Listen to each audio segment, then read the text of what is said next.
പത്തനംതിട്ട ജില്ലയിലെ ഒരു നിത്യഹരിത വനപ്രദേശമാണ് ഗവി.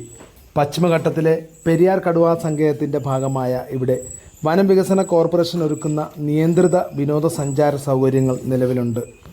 കണ്ണു നിറയെ കാടും കാട്ടുമൃഗങ്ങളെയും കണ്ടൊരു യാത്ര നമുക്ക് നടത്താം.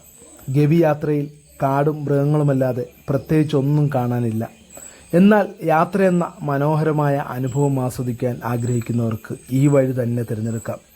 100 കിലോമീറ്റർ ദൂരം 4 മണിക്കൂർ നീളുന്ന കാനനയാത്ര ആരെയും വിസ്മയിപ്പിക്കും. യാത്ര പോകുന്നത് പെരിയാർ ടൈഗർ റിസർവിൻ്റെ ഉള്ളിലൂടെയാണ്. വന്യമൃഗങ്ങൾ ധാരാളമുണ്ട്. നമ്മൾ കണ്ടില്ലെങ്കിലും അവർ നമ്മളെ കാണുന്നുണ്ട്. പോകുന്ന വഴി ആന, കാട്ടുപോത്ത്, കടുവ, പുലി എന്തും പ്രതീക്ഷിക്കാം. ചിലപ്പോൾ കാണും, ചിലപ്പോൾ കാണില്ല. പ്രതീക്ഷയുടെ ഭാരമില്ലാതെ സഞ്ചരിക്കാൻ സാധിച്ചാൽ ഏറ്റവും നല്ലത്. ഇത്രയും യാത്ര ചെയ്ത് അവിടെ ഒരു ദിവസം താമസിക്കാതെ